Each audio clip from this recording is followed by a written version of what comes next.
Today I'm going to look at anxiety.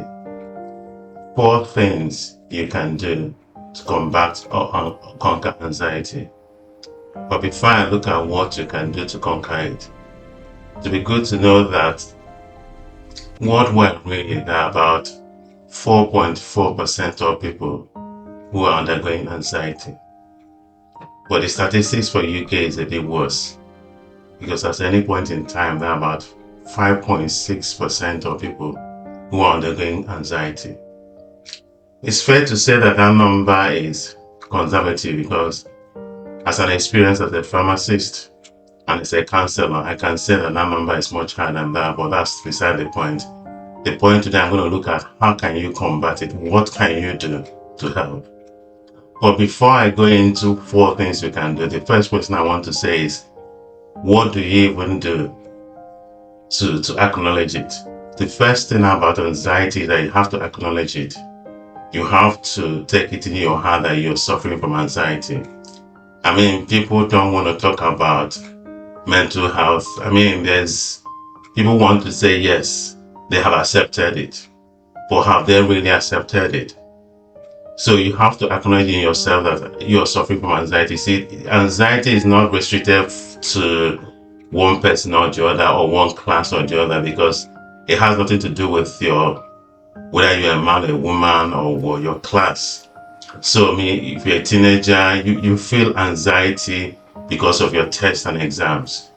If you're an older person, it could be financial, it could be relationship issues, it could be family issues, it could be work issues. There are things that will cause you an anxiety. But, those that you have to acknowledge that anxiety is real. And also, you have to also ask yourself, who can you confide in? Because the thing is that sometimes you're telling people you're going through anxiety, they just wave it off. So the first thing is you have to, who is that person that is your closest friend? I'm not talking, what I mean by that. I'm talking about, it could be your significant other, it could be your partner or your husband or your wife or your sibling or a friend that who can acknowledge the fact that you're going through anxiety. That's the most important thing. You acknowledging it as somebody you can confide in, who can take a walk with you or have a cup of tea with you or go walk on a beach with you or really relax and talk through and help you go through it. So like I said, I'm going to look what are the 4 things you can do to combat anxiety. Let's get into it first. Number 1 is talk to a confident friend, like I said. Talk to somebody who will acknowledge it, who will say, yes, I can sympathize with you. I encourage you to talk to someone. I encourage you to do this or do that. Somebody who is sincere, who won't gossip about it, who won't tomorrow push you away because you have told them you're suffering from anxiety. That is key. There's somebody you can talk to, somebody you can relate with, somebody who will appreciate the fact that you're going through a mental health issue at present. And it doesn't have to be a family member. It's a question of who understands you, who believes in you. That's the first thing to do, is to talk to a confident friend or family member. The second thing is to work with your GP or your doctor. Because the thing is that we all go through emotional upheaval. We all go through moments of stress. But when does stress become an anxiety? And that is something your GP or your doctor can diagnose. So as soon as you feel something is not right, as soon as you feel that you're not eating well, or you're not sleeping well, or you get agitated, those simple signs, that could be something else. First thing is to do is get a definitive diagnosis from your GP. Because you need to know what you're dealing with. Speak to your GP, make an appointment, do not put it off. The problem people have is that when they have mental health issue, be it anxiety, they don't tackle it upfront. They don't go to speak to your GP or their doctor upfront. The earlier you do that, the better, because they will give you a definitive diagnosis. They can say to you, yes, it is anxiety, or no, it is not. So that the second thing you do is to have that. The third thing is counseling. Once you have had a definitive diagnosis from your GP, go for counseling, go for talking therapy. People feel, oh, do I have to go? Do I have to really do therapy? Do I have to really be involved myself in that? But yes, going to therapy doesn't make you weak, rather it makes you strong. It means that you're ready to face your problem or your issue head on. You're not, putting it aside. You're not thinking, oh, I'm going to get over it. Because your counselor can now sit down with you and go through what you can do. It could be talking therapy. It could be CBT. It could be mindfulness. It could also refer you to a self-help approaches you can follow on YouTube or wherever you are. But talking to someone who is a licensed psychotherapist or counselor will help you deal with it. And before I carry on, I want to ask, have you even subscribed? I would love if you haven't subscribed, hit that button and subscribe so that you can also keep on getting messages and topics I'm dealing with on this channel. The fourth one I need to talk about is to fight back your anxiety with medication. So when you have seen your GP and they have confirmed that you have anxiety, the next thing is that they will decide, do you need medication? Or is it something you can manage by psychosocial means? Do not feel, why should I go? I'm not depressed or I'm not anxious. Why should I go on medication? You see, when you're going through anxiety, taking medication doesn't make you weak.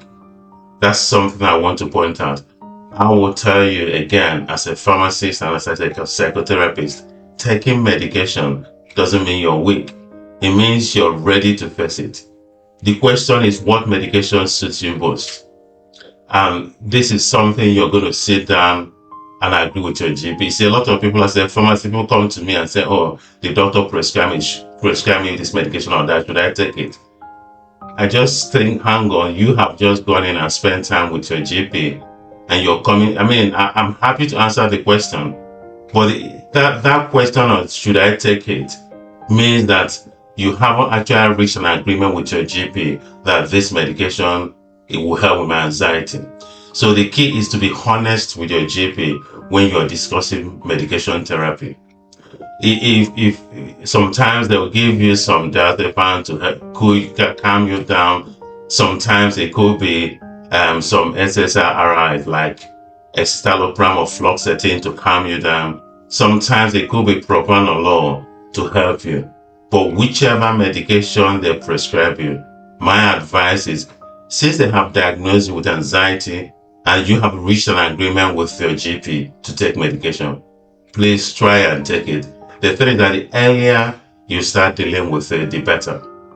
And so do not say, some people have had a situation where they take a medication and they just put it in their medicine cabinet, they never take it. That's not a good advice. I will not advise that. I would rather you say, but somebody took it and they came up with all these vivid dreams and all these horrible stomach aches or side effects, which is valid. But the thing is that you're not that person. You're not going to know how you're going to feel once you have taken the medication. So my advice is take it, try it, give it a go. And also some people say, but it hasn't worked. I've taken it for 2 or 3 weeks. It hasn't made any difference. The question is it the right medication? Or are you taking the right strength? Or have you given it enough time? Those are the things you have to look at. Ask yourself, have you given it enough time to work? If it's side effect, then that's valid. Some of these side effects you can get at the beginning of taking the medication. But the truth is that your body responds and reacts to this. The longer you take it, the better it gets. So far is a minor side effect. My personal advice as a pharmacist is to adhere with it. Give it time to work. The chances are the longer you take it, your body will adjust to it. But if it is a very bad side effect, fair enough, go back to your GP. The truth is that your GP will be able to review how you're getting on for 2 or 4 weeks before they finally decide this works. It could be that it is helping. It could be that they need up the dose. But the talking to your GP, having that conversation, I know some people say, oh, but I don't, you can never get an appointment with your GP. My advice is don't give up. Keep trying. Keep persisting, because this is your health. At the end of the day, you want to get better. So my advice is persist. But these are the things you need to do, to conquer and to combat anxiety. Also, I will say, if you haven't seen any of my video on different issues like chlamydia, I know it's a different topic, but these are important. If you have someone who is under 25 especially, or who are sexually active, they need to watch my video on chlamydia. Thank you and goodbye.